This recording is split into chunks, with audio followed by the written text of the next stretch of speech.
ओम वैष्णवे नमः। आज आप सभी सुनिए बृहस्पतिवार व्रत कथा और विष्णु भगवान की कथा। जो भक्त बृहस्पतिवार के दिन श्रद्धा और भक्ति के साथ बृहस्पतिवार का पूजन कर व्रत रखता है और इन कथाओं को सुनता है, उस पर बृहस्पति देव और विष्णु भगवान की कृपा सदा सर्वदा बनी रहती है। तो आइए श्रवण करते हैं बृहस्पतिवार व्रत कथा।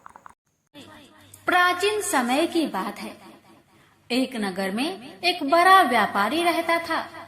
वह जहाजों में माल लदवाकर दूसरे देशों में भेजा करता था। वह जिस प्रकार अधिक धन कमाता था, उसी प्रकार जी खोलकर दान भी करता था। परंतु उसकी पत्नी अत्यंत कंजूस थी। वह किसी को एक दमड़ी भी दान नहीं देती थी। एक बार सेठ जब दूसरे देश व्यापार करने गया तो पीछे से बृहस्पति भगवान साधु का वेश धारण करके व्यापारी की पत्नी के समक्ष उपस्थित हुए और भिक्षा मांगने लगे। अब व्यापारी की पत्नी ने साधु महाराज से कहा, हे साधु महाराज, मैं इस दान और पुण्य से तंग आ गई हूँ। आप कोई ऐसा उपाय बताए जिससे मेरा सारा धन नष्ट हो जाए और मैं आराम से रह सकूं। मैं यह धन लूटता हुआ नहीं देख सकती। बृहस्पति भगवान ने कहा, हे देवी, तुम बड़ी विचित्र हो। संतान और धन से कोई दुखी होता है भला? अगर अधिक धन है तो इसे शुभ कार्यों में लगाओ। कुंवारी कन्याओं का विवाह करवाओ। विद्यालय और बाग बगीचों का निर्माण कराओ। ऐसे पुण्य कार्य करने से तुम्हारा लोक परलोक सार्थक हो सकता है। परंतु साधु की इन बातों से व्यापारी की पत्नी को खुशी नहीं हुई। उसने कहा, मुझे ऐसी धन की आवश्यकता नहीं है जिसे मैं दान में दूं।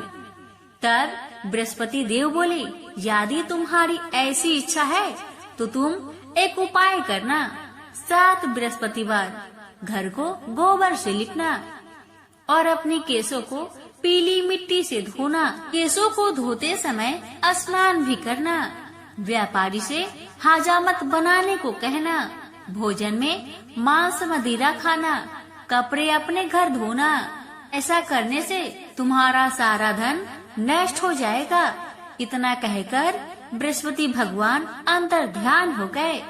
व्यापारी की पत्नी ने बृहस्पति देव के कहे अनुसार 7 बृहस्पतिवार वैसा ही करने का निश्चय किया। केवल 3 बृहस्पतिवार बीते कि उसके समस्त धन संपत्ति नष्ट हो गई और वह परलोक सिधार गई। जब व्यापारी वापस आया तो उसने देखा कि उसका सब कुछ नष्ट हो चुका है। यह देखकर व्यापारी ने अपनी पुत्री को सत्वाना दी और दूसरे नगर में जाकर बस गया। वहाँ वह जंगल से लकड़ी काट कर लाता और शहर में बेचता था। इस तरह वह अपना जीवन व्यतीत करने लगा। एक दिन उसकी पुत्री ने दही खाने की इच्छा प्रकट की, लेकिन व्यापारी के पास दही खरीदने के पैसे नहीं थे। वह अपनी पुत्री को अवशासन देकर जंगल में लकड़ी काटने चला गया। वह एक वृक्ष के नीचे बैठकर अपनी पूर्व दशा पर विचार करके रोने लगा। उस दिन बृहस्पतिवार का दिन था। तभी वहाँ बृहस्पति देव साधु के रूप में सेठ के पास आए और बोले, हे मनुष्य, तू इस जंगल में किस चिंता में बैठा है? तब व्यापारी बोला, हे महाराज, आप सब कुछ जानते हैं। इतना कहकर व्यापारी अपनी कहानी सुनाकर रो पड़ा। बृहस्पति भगवान बोले, देखो बेटा, तुम्हारी पत्नी ने बृहस्पति देव का अपमान किया था, इसी कारण तुम्हारा यह हाल हुआ है। लेकिन अब तुम किसी प्रकार की चिंता मत करो। तुम गुरुवार के दिन बृहस्पति देव का पाठ करो।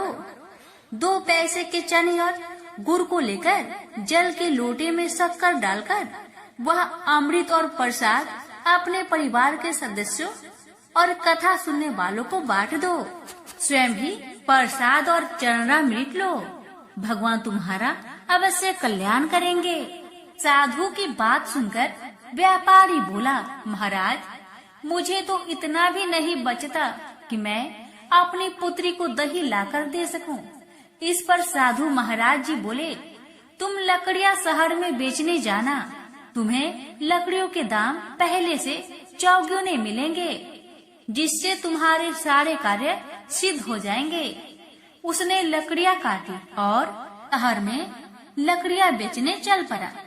उसकी लकड़ियां अच्छे दाम में बिक गई, जिससे उसने अपनी पुत्री के लिए दही लिया और साथ ही साथ गुरुवार की कथा हेतु चना गुड़ लेकर कथा की और प्रसाद बांटकर स्वयं भी खाया।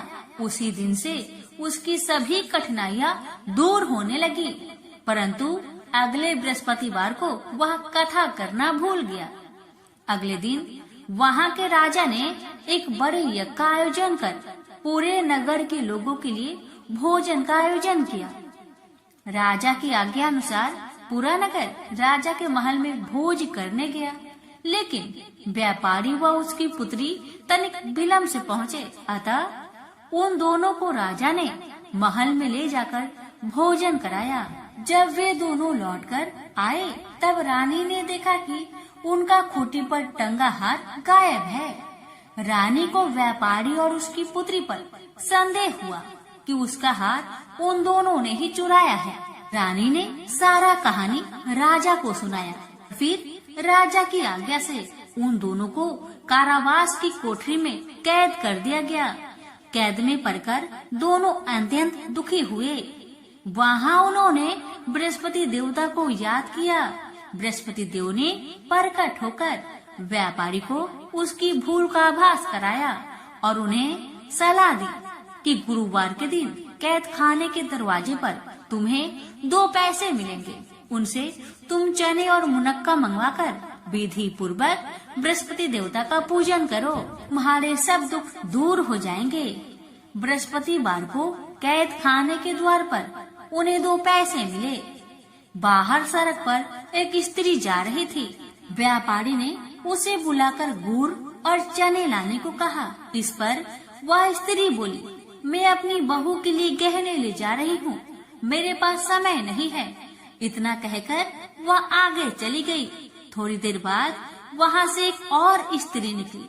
व्यापारी ने उसे बुलाकर कहा कि हे बहन, मुझे बृहस्पतिवार की कथा करनी है, तुम मुझे 2 पैसे का गुड़ और चना लाकर दो। बृहस्पति देव का नाम सुनकर वह स्त्री बोली, भाई मैं तुम्हें अभी गुड़ और चना लाकर देती हूँ। मेरा इकलौता पुत्र मर गया है, मैं उसके लिए कफन लेने जा रही थी, लेकिन मैं पहले तुम्हारा काम करूँगी और उसके बाद मैं अपने पुत्र के लिए कफन लाऊंगी। वह स्त्री बाजार से व्यापारी के लिए गुड़ चना ले आई और स्वयं भी बृहस्पति देव की कथा सुनी। कथा समाप्त होने पर वह स्त्री कफन लेकर अपने घर गई। घर पर लोग उसके पुत्र की लाश को राम नाम सत्य है कहते हुए शमशान ले जाने की तैयारी कर रहे थे। स्त्री बोली, मुझे अपने लड़के का मुख देख लेने दो। अपने पुत्र का मुख देखकर उस स्त्री ने उसके मुंह में प्रसाद और चंद्रामृत डाला। प्रसाद और चंद्रामृत के प्रभाव से वह पुनः जीवित हो गया। पहली स्त्री जिसने बृहस्पति देव का निरादर किया था, वह जब अपने पुत्र की विवाह हेतु पुत्र वधू के लिए गहने लेकर लौटी और जैसे ही उसका पुत्र घोड़ी पर बैठकर निकला, वैसे ही घोड़ी ने ऐसी उछाल मारी कि वह घोड़ी से गिरकर मर गया। जहाँ देख स्त्री रो रो कर बृहस्पति देव से क्षमा याचना करने लगी। उस स्त्री की याचना से बृहस्पति देव साधु के वेश में वहाँ पहुंचकर कहने लगे, देवी तुम्हें अधिक विलाप करने की आवश्यकता नहीं है। यह बृहस्पति देव का अनादर करने का कारण हुआ है। तुम वापस जाकर मेरे भक्त से क्षमा मांगकर कथा सुनो, तभी तुम्हारी मनोकामना पूर्ण होगी। जेल में जाकर उस स्त्री ने व्यापारी से माफी मांगी और कथा सुनी। कथा के उपरांत वह प्रसाद और चंद्रामृत लेकर अपने घर वापस आई। घर आकर उसने चंद्रामृत अपने मृत पुत्र के मुख में डाला। चंद्रामृत के प्रभाव से उसका पुत्र भी जीवित हो उठा। उसी रात बृहस्पति देव राजा के सपने में आए और बोले, हे राजन, तूने जिस व्यापारी और उसके पुत्री को जेल में कैद कर रखा है, वह बिल्कुल निर्दोष है। तुम्हारी रानी का हार वहीं खूंटी पर टंगा है। दिन निकला तो राजा रानी ने हार पर खूंटी लटका हुआ देखा। राजा ने उस व्यापारी और उसकी पुत्री को रिहा कर दिया और उन्हें आधा राज्य देकर उसकी पुत्री का विवाह उच्च कुल में करवाकर दहेज में हीरे जवाहरात दिए। एक बार नारद मुनि जी ने भगवान विष्णु से पूछा, हे भगवान, आपका इस समय सबसे प्रिय भक्त कौन है? अब विष्णु तो भगवान है, सो झट से समझ गए अपने भक्त नारद मुनि की बात और मुस्कुराकर बोले, मेरा सबसे प्रिय भक्त उस गांव का एक मामूली किसान है। यह सुनकर नारद मुनि जी थोड़ा निराश हुए और फिर से एक प्रश्न किया, हे भगवान, आपका बड़ा भक्त तो मैं हूँ, तो फिर सबसे प्रिय क्यों नहीं? भगवान विष्णु जी ने नारद मुनि से कहा, इसका जवाब तो तुम खुद ही दोगे। जाओ, एक दिन उस किसान के घर रहो और फिर सारी बात मुझे बताना। नारद मुनि जी ने सुबह सवेरे उस किसान के घर पहुंच गए। देखा अभी अभी किसान जागा है और उसने सबसे पहले अपने जानवरों को चारा दिया, फिर मुंह हाथ धोए दैनिक कार्यों से निर्वृत हुआ। जल्दी जल्दी भगवान का नाम लिया, रूखी सूखी रोटी खाकर जल्दी जल्दी अपने खेतों पर चला गया। सारा दिन खेतों में काम किया, शाम को वापस घर आया, जानवरों को अपनी अपनी जगह बांधा, उन्हें चारा पानी डाला, हाथ पांव धोए, कुल्ला किया, फिर थोड़ी देर भगवान का नाम लिया, फिर परिवार के संग बैठकर खाना खाया और कुछ बातें की और फिर सो गया। अब सारा दिन यह सब देखकर नारद मुनि जी भगवान विष्णु के पास वापिस आए और बोले, भगवान, मैं आज सारा दिन उस किसान के संग रहा, लेकिन वो तो ढंग से आपका नाम भी नहीं ले सकता।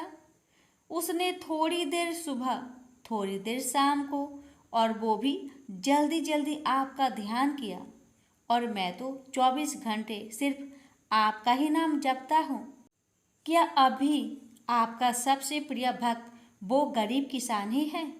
भगवान विष्णु जी ने नारद की बात सुनकर कहा, अब इसका जवाब भी तुम मुझे खुद ही देना। भगवान विष्णु जी ने एक कलश अमृत से भरा नारद मुनि को थमाया और बोले, इस कलश को लेकर तुम तीनों लोकों की परिक्रमा करके आओ, लेकिन ध्यान रहे अगर एक बूंद भी अमृत नीचे गिरा तो तुम्हारी सारी भक्ति और पुण्य नष्ट हो जाएंगे। नारद मुनि तीनों लोकों की परिक्रमा करके जब भगवान विष्णु के पास वापिस आए तो खुश होकर बोले, भगवान, मैंने एक बूंद भी अमृत नीचे नहीं गिरने दिया। विष्णु भगवान ने पूछा, और इस दौरान तुमने मेरा नाम कितनी बार लिया, मेरा स्मरण कितनी बार किया? तो नारद बोले, अरे भगवान जी, मेरा तो सारा ध्यान इस अमृत पर था, फिर आपका ध्यान कैसे करता? भगवान विष्णु ने कहा, हे नारद, देखो उस किसान को, वो अपना कर्म करते हुए भी नियमित रूप से मेरा स्मरण करता है, क्योंकि जो अपना कर्म करते हुए भी मेरा जाप करे वो ही मेरा सबसे प्रिय भक्त हुआ। और तुम तो सारे दिन खाली बैठे ही जप करते हो, और जब तुम्हें कर्म दिया तो मेरे लिए तुम्हारे पास समय ही नहीं था। तो नारद मुनि सब समझ गए और भगवान के चरण पकड़ लिए और बोले, हे भगवान, आपने मेरा अहंकार तोड़ दिया, आप धन्य हैं। तो प्रेम से बोलिए, विष्णु भगवान की जय। एक बार भृगु ऋषि ने जानना चाहा कि ब्रह्मा, विष्णु और महेश में कौन सबसे श्रेष्ठ है। वह बारी बारी से सबके पास गए। ब्रह्मा और महेश ने भृगु को पहचाना तक नहीं, न ही आदर दिया। इसके बाद भृगु विष्णु के यहाँ गए। विष्णु उस समय विश्राम कर रहे थे। लक्ष्मी उनके पैर दबा रही थी। भृगु ने पहुंचते ही कुछ न कहा न सुना और विष्णु की छाती पर पैर से प्रहार कर दिया। लक्ष्मी यह देखकर भौंकचक्की रह गई, किंतु विष्णु ने भृगु का पैर पकड़कर विनीत भाव से कहा, मुनिवर, आपके कोमल पैर में चोट लगी होगी, इसके लिए क्षमा करें। लक्ष्मी को विष्णु की इस नम्रता पर बड़ा क्रोध आया। वे भगवान विष्णु से नाराज होकर भूलोक में आ गई तथा कोल्हापुर में रहने लगी। लक्ष्मी की चले जाने से विष्णु को लगा कि उनका श्री और वैभव ही नष्ट हो गया। उनका मन बड़ा अशांत रहने लगा। लक्ष्मी को ढूंढने के लिए वे श्रीनिवास के नाम से भूलोक में आए। घूमते घूमते वे बेक्टाचल में पर्वत क्षेत्र में बकुला माई के आश्रम में पहुंचे। बकुला माई ने उनकी बड़ी आव भगत की और उन्हें आश्रम में ही रहने को कहा। एक दिन जंगल में एक मतवाला हाथी आया। आश्रमवासी डरकर इधर उधर भागने लगे। श्रीनिवास ने यह देखा तो धनुष बाण लेकर हाथी का पीछा किया। हाथी डरकर भागा और घने जंगल में अदृश्य हो गया। श्रीनिवास उसका पीछा करते करते थक गए थे। वे एक सरोवर के किनारे वृक्ष की छाया में लेट गए। उन्हें हल्की सी झपकी आ गई। थोड़ी देर शोर सुनकर वे जागे। देखा 4-6 लड़कियां उन्हें घेर खड़ी है। श्रीनिवास को जागा हुआ देखकर वे टपक कर बोली, यह हमारी राजकुमारी पद्मावती का सुरक्षित उपवन है। यहाँ पुरुषों का आना मना है। तुम यहाँ कैसे और क्यों आए? श्रीनिवास कुछ जवाब दे इससे पहले ही उनकी दृष्टि वृक्ष की ओट से झांकती राजकुमारी की ओर गई। श्रीनिवास पद्मावती को एकटक देखते रह गए। थोड़ा संयत होकर कहा, देवियों, मुझे पता नहीं था। मैं एक शिकार का पीछा करता हुआ यहाँ आया था। थक जाने पर मुझे नींद आ गई थी, क्षमा करें। श्रीनिवास आश्रम में लौट तो आए, किंतु बड़े उदास रहने लगे। एक दिन बकुला माई ने बड़े प्यार से उनकी उदासी का कारण पूछा। श्रीनिवास ने पद्मावती से भेंट होने की सारी कहानी कह सुनाई। फिर कहा, उसके बिना मैं नहीं रह सकता। बकुला माई बोली, ऐसा सपना मत देखो। कहा हुआ प्रतापी चोल नरेश आकाशराज की बेटी, और कहा तुम आश्रम में पलने बाड़े एक कुल गोत्रहीन युवक। श्रीनिवास बोले, माँ, एक उपाय है, तुम मेरा साथ दो तो सब संभव है। बकुला माई ने श्रीनिवास का सच्चा प्यार देखकर हाँ कर दी। श्रीनिवास ज्योतिष जानने वाली औरत का भेष बनाकर राजा आकाश की राजधानी नारायणपुर पहुंचे। उसकी चर्चा सुन पद्मावती ने भी उस औरत को महल में बुलाकर अपना हाथ दिखाया। राजकुमारी की हस्तरेखा देखकर वह बोली, राजकुमारी, कुछ दिन पहले तुम्हारी भेंट तुम्हारे सुरक्षित उद्यान में किसी युवक से हुई थी। तुम दोनों की दृष्टि मिली थी। उस युवक से तुम्हारी शादी का योग बनता है। पद्मावती की माँ धारणा देवी ने पूछा, यह कैसे हो सकता है? ज्योतिषी औरत बोली, ऐसा ही योग है। ग्रह कहते हैं कोई औरत अपने बेटे के लिए आपकी बेटी मांगने स्वयं आएगी। 2 दिन बाद सचमुच ही बकुला माई एक तपस्विनी का भेष में राजमहल में आई। उसने अपने युवा बेटे के साथ पद्मावती का विवाह की चर्चा की। राजा आकाश ने बकुला माई को पहचान लिया। उन्होंने पूछा, वह युवक कौन है? बकुला माई बोली, उसका नाम श्रीनिवास है। वह चंद्र वंश में पैदा हुआ है। मेरे आश्रम में रह रहा है। मुझे माँ की तरह मानता है। राजा आकाश ने कुछ सोचकर उत्तर देने के लिए कहा। बकुला माई के चले जाने पर आकाश ने राज पुरोहित को बुलाकर सारी बात बताई। राज पुरोहित ने गणना की, फिर अपनी सहमति देते हुए कहा, महाराज, श्रीनिवास में विष्णु जैसा देवगुण है। लक्ष्मी जैसी आपकी बेटी के लिए यह बड़ा सुयोग है। राजा आकाश ने तुरंत बकुला माई की यहाँ अपनी स्वीकृति के साथ विवाह की लग्न पत्रिका भेज दी। बकुला माई अब चिंतित हो उठी।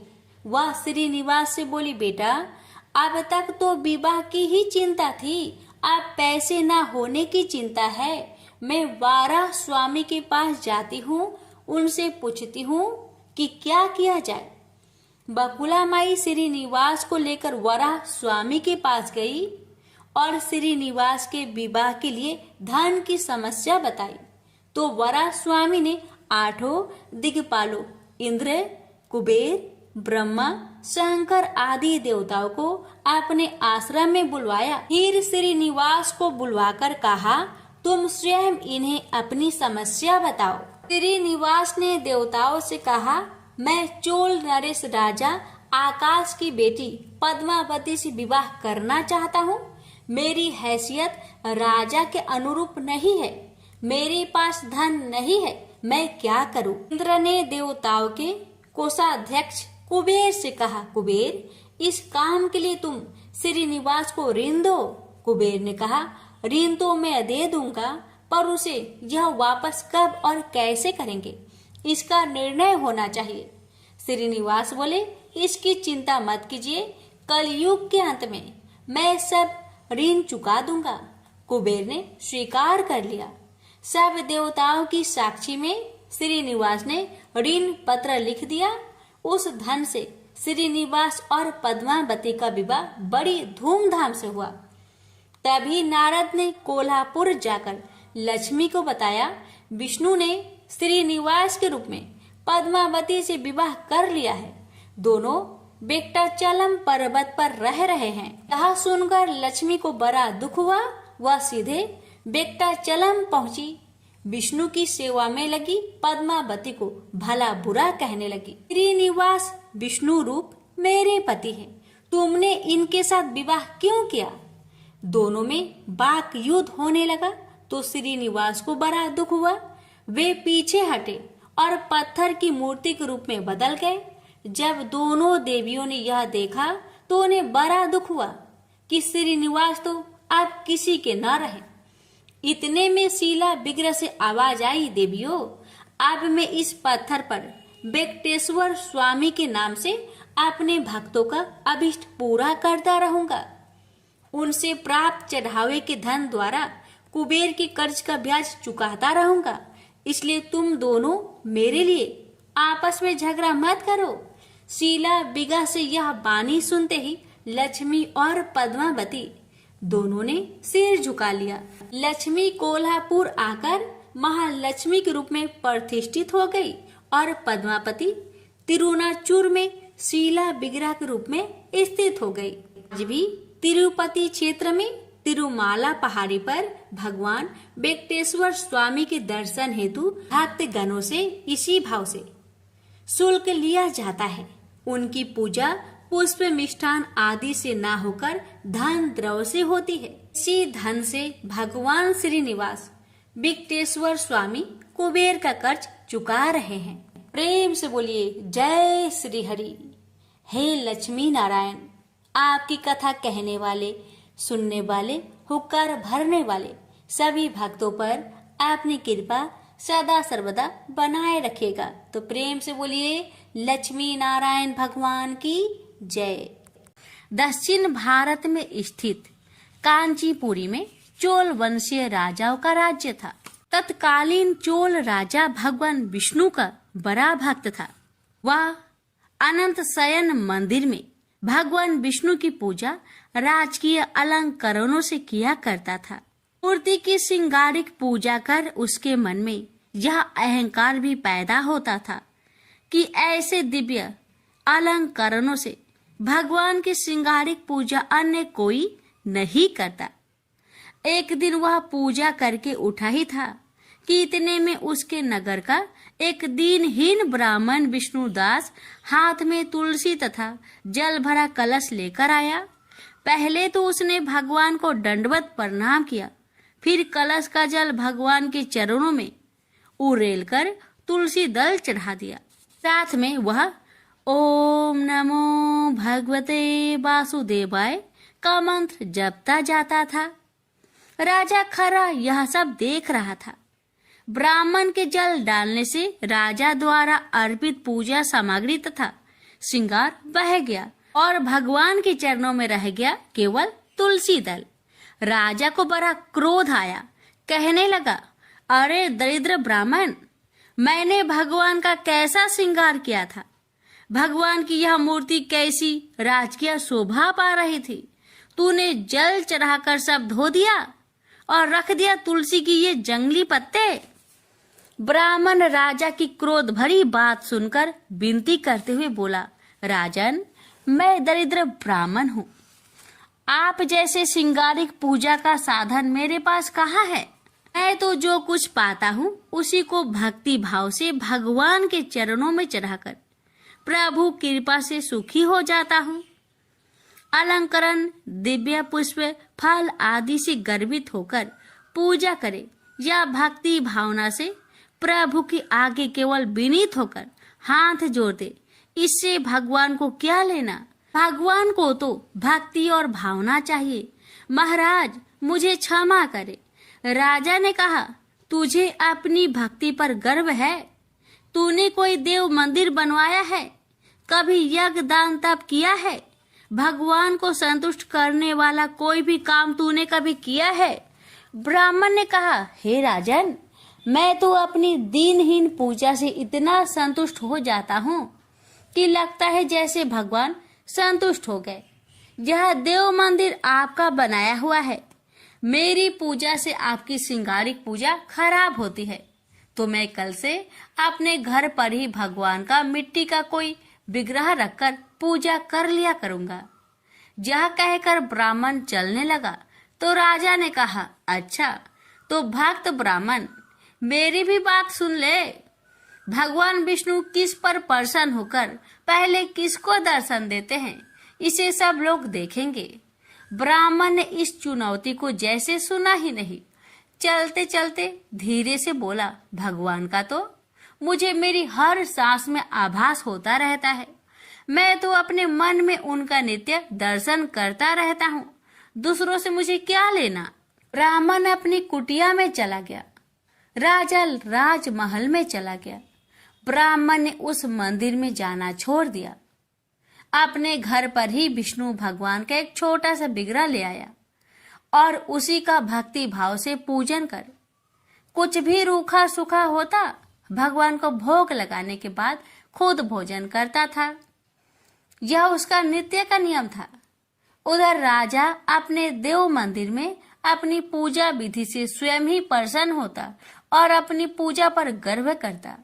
उसने अपनी यज्ञशाला में मुग्दल को आचार्य बनाकर एक विशाल राज्योचित यज्ञ प्रारंभ किया। राजा को एक बड़ा यज्ञ कराने का गर्व हो रहा था। ब्राह्मणगण वेद पाठ करते, राजा को यह अभिमान होता कि वह यज्ञ करा रहा है। एक दिन ब्राह्मण पूजा पाठ करने के बाद भगवान को भोग लगाने को जैसे ही उठा कि सारा का सारा खाना एक मरियल सा भिखारी खाकर भाग गया। ब्राह्मण हट प्रभ, अब क्या करे, भगवान को क्या भोग लगाए। दोबारा रसोई बनाए तो देर होगी और संध्या का समय समाप्त हो जाएगा। भगवान की इच्छा मानकर भगवान को हाथ जोड़कर कहा, हे भगवान, जब आपके लिए भोग नहीं लगा पाया तो मैं भी भूखा सोऊंगा। ब्राह्मण ने रात भूखे ही बिता दी। दूसरे दिन भी भूख के समय ऐसी ही घटना घटी। ब्राह्मण भगवान को बिना भोग लगाए भूखा ही सो गया। उसे आश्चर्य हुआ कि कौन भोग के समय चुपके से आकर रसोई का सारा खाना खा जाता है। तीसरे दिन वह सावधान था। भोग के समय जैसे ही वह भूखा ब्राह्मण आया और खाना लेकर भागने लगा कि उसने उसे पकड़ लिया। उसकी दयनीय दशा देखकर कहा, दरिद्र नारायण, इस प्रकार चुपके से चोरी से खाना क्यों ले जा रहे हो? आओ बैठो, भगवान का भोग लगाने के बाद जो कुछ भी रूखा सूखा है बैठकर प्रेम से खाकर अपनी भूख मिटाओ। अब मैं आपको ऐसे न जाने दूंगा। बैठो और प्रेम से भोजन करो। मैं समझूंगा मेरे नारायण स्वयं प्रत्यक्ष भोग स्वीकार कर रहे हैं। यह कहकर उसने उस भूखे ब्राह्मण को आसन पर बैठाया और खाना परोसकर हाथ जोड़कर बैठ गया। इतने में ही उसे भूखे ब्राह्मण ने अपना स्वरूप बदला और वह साक्षात विष्णु के रूप में विराजमान हो गया। साक्षात भगवान विष्णु को अपने यहाँ भोग ग्रहण करते देख वह ब्राह्मण उनके चरणों में गिर पड़ा। उसे उठाते हुए भगवान विष्णु ने कहा, उठो मेरे प्यारे भक्त, मैं चोल राजा के यहाँ भी रोज जाता था, मगर वहां से मुझ दीनहीन दरिद्र को भगा दिया जाता था। उस राजसी अहंकारी यज्ञ में राजपुरुषों, दरबारियों, कर्मकांडी ब्राह्मणों की प्रतिष्ठा है, अपने को भक्त कहलाने का दिखावा है। वहां से दीनहीन तथा भूखे भगा दिए जाते हैं। जाओ चोल महाराज से कह दो कि भगवान विष्णु मेरे यहाँ आए हैं, आकर दर्शन कर ले, मैं तब तक यहीं बैठा रहूंगा। ब्राह्मण गदगद होकर भागा भागा चोल नरेश के पास गया और कहा, हे राजन, भगवान विष्णु मेरे यहाँ बैठे हैं, चलिए आपको दर्शन देने के लिए बुला रहे हैं। यह सुनकर राजा हंसा, लेकिन महर्षि मुग्दल भगवान की यह माया समझ रहे थे। उन्होंने राजा से कहा, हे राजन, ब्राह्मण की बात सच मानकर चलिए, मैं भी चलता हूँ। भगवान की लीला निराली है, चलिए चलकर देखते हैं। चोल राजा ऋषि मुग्दल तथा वह ब्राह्मण चलकर जब उस झोपड़े में आए तो देखा कि भगवान विष्णु भोजन कर रहे थे। राजा ने आश्चर्य से हाथ जोड़कर कहा, प्रभु, मैं आपका दर्शन पाने तथा आपका प्रसाद ग्रहण करने को कितने दिनों से जब तक पूजा यज्ञ कर रहा हूँ। केवल दुर्लभ राजभोग छोड़कर आप यहाँ इस ब्राह्मण का रूखा सूखा भोजन ग्रहण कर रहे हैं, क्यों? भगवान ने हंसकर कहा, हे राजन, तुम्हारे पूजा अर्चना यज्ञ तप में राजसी अहंकार है, एक दिखावा है। इस ब्राह्मण की दरिद्रता में विनम्र भक्ति है, दिखावा नहीं, भावना है, विहल प्रेम है। मैं तो निरहंकारी भक्ति तथा भावना का भूखा हूँ, इसलिए यह प्रेम प्रसाद ग्रहण कर रहा हूँ। तुम्हारी पूजा अंत मरने की नहीं है, दिखावे की है। भगवान की यह बात सुनकर राजा को ज्ञान हुआ। जब तक राजसी वैभव से जुड़ा रहूंगा, यह अहंकार बना रहेगा। इसलिए राजा ने अपने पुत्र को राज्य सौंपकर वन प्रस्थी जीवन बिताने तथा आडंबरहीन भक्ति करने किसी आश्रम में चले गए। प्रेम से बोलिए विष्णु भगवान की जय।